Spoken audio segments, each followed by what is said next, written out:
Good morning बेटा। हमारी 5th unit चल रही है और 5th यूनिट में जो 5.1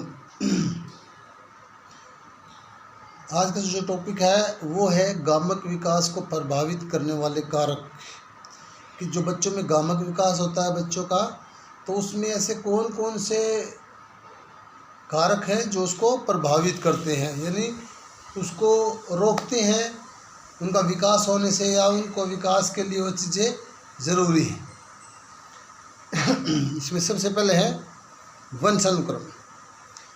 जीन शरीर की छोटी संरचना होते हैं जिन पर बच्चों का विभिन्न तरह का विकास निर्भर करता है।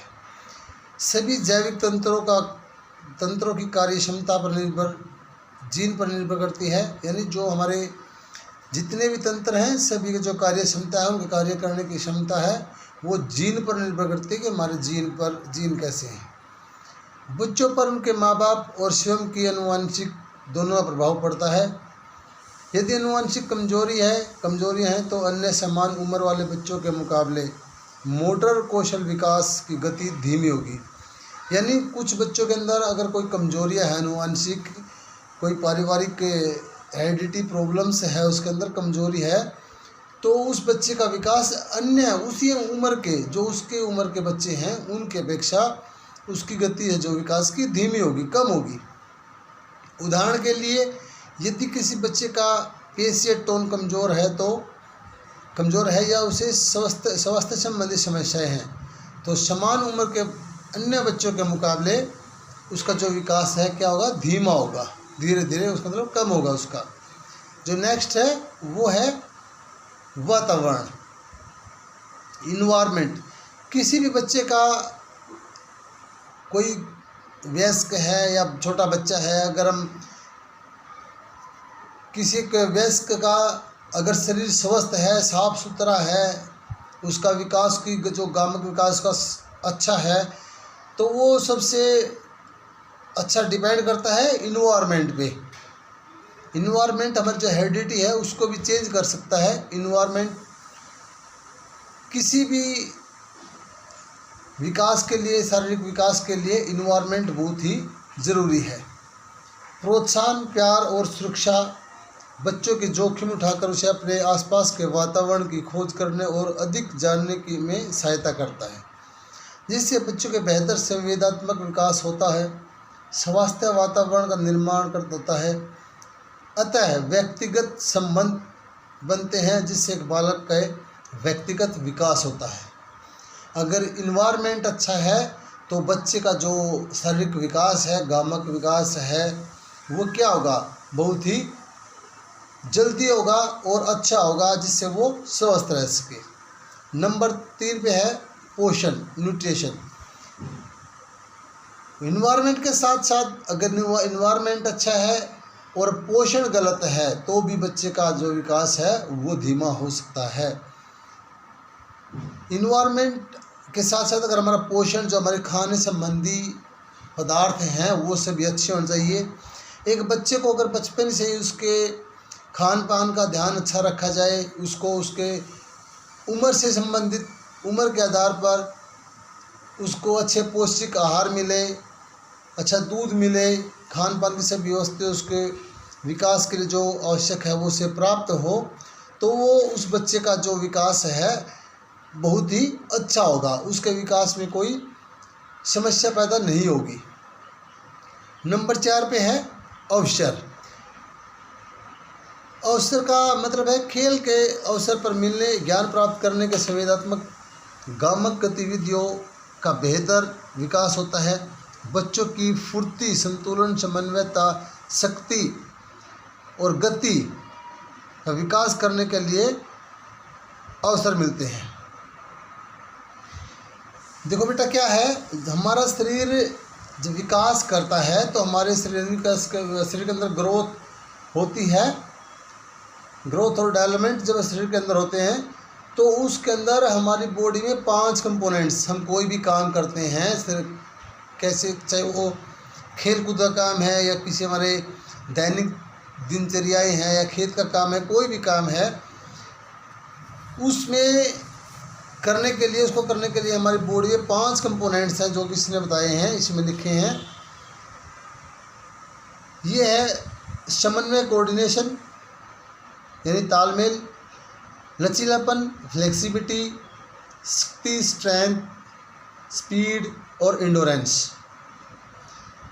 बेटा ये 5 जो कंपोनेंट्स है हमारी बॉडी को विकास करने के लिए बहुत ही ज़रूरी हैं।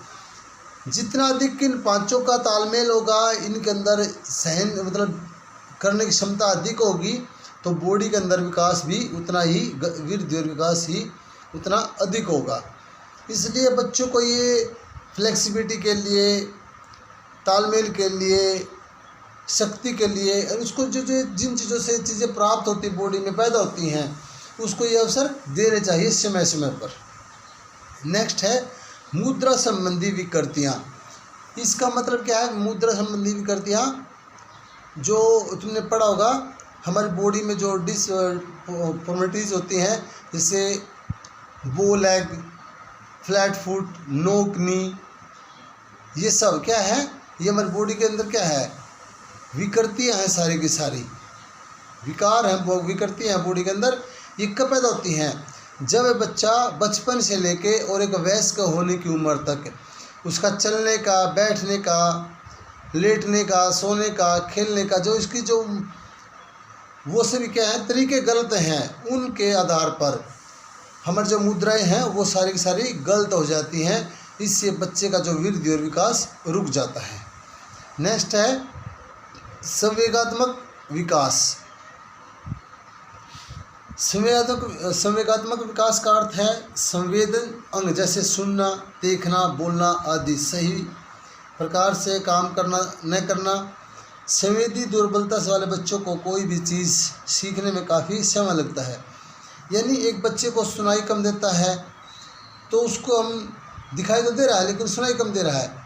अगर वो क्लास में बैठा है उसको कम सुनाई देता है तो अन्य बच्चों की अपेक्षा उसको हम समझाने में क्या करते हैं, थोड़ा कठिनाई पैदा होती है, या तो उसको बाद में या फिर दोबारा से या ज़ोर से कुछ उसको समझाने के लिए अलग तरीके का इस्तेमाल करना पड़ता है। इसलिए ये सब क्या है हमारे विकास के, वृद्धि और विकास में रुकावट पैदा करती है। मोटापा, जितनी भी ऊपर समस्याएं हैं या कोई हमारे लिए बेनिफिट है कोई भी चीज़, इनके अंदर सबसे जो रुकावट पैदा करता है हमारे शरीर का वृद्धि और विकास के लिए, ग्रोथ और डेवलपमेंट के लिए, वो क्या है? ओबेसिटी है, मोटापा है। मोटापा एक हमारे शरीर में बीमारी है जिसके कारण हमने तो अच्छी तरह चल सकते हैं, खेल सकते हैं, बैठने में, यानी कोई भी काम करने में मोटापे के अंदर हमारी समस्या पैदा होती है। हमारा वेट, बॉडी का वेट, बॉडी के अंदर जो मसल्स हैं, मांसपेशियाँ, वो हमारी हाइट के अकॉर्डिंग हो और क्या हो, कठोर हो सारी मांसपेशियाँ। मोटापा अलग बात है और एक वेट का अधिक होना अलग बात है। अगर शरीर में वेट अधिक है और किसी व्यक्ति की जो मांसपेशियाँ हैं वो सुडौल हैं, सुंदर हैं, तो वो उसका मोटापा नहीं कह सकते।